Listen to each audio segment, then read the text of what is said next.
This is a body weight hinge with a block squeeze. So the idea with the block squeeze, I'm going to place that between the legs, is that we're going to try and facilitate some more of that internal rotation so we can open up the backside and better allow ourselves to hinge. So with that block squeeze, couple things. One, when we're deadlifting, we want to think about this stack, so ribs over pelvis. If you place your hands here as you go into your hinge, if you feel yourself flare, you're going to feel those thumbs move. If you feel yourself tuck, you're going to feel kind of your index finger area. So what I want you to think about is that hinge back, which is horizontal. We're tapping our booty towards the wall behind us versus vertical, which is more of a squat or a lunge. So knees are soft, and I'm going to think about a nice exhale, which is going to kind of help us kind of set our abdominals. We can connect to our abs on that exhale. So inhale, exhale.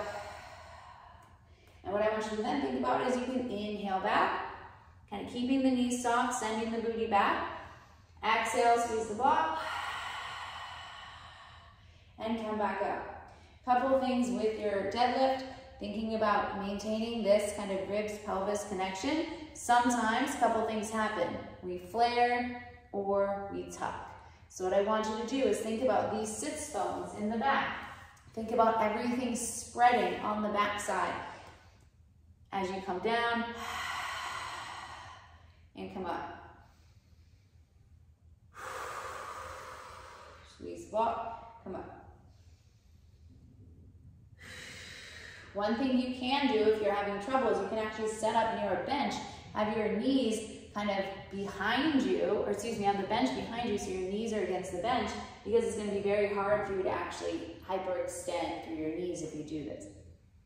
So I just want you to start practicing the hinge, and if you're feeling any low back pain, sometimes that's because this is happening, this is happening. So you want to maintain that stack, and we need to open up through the back side.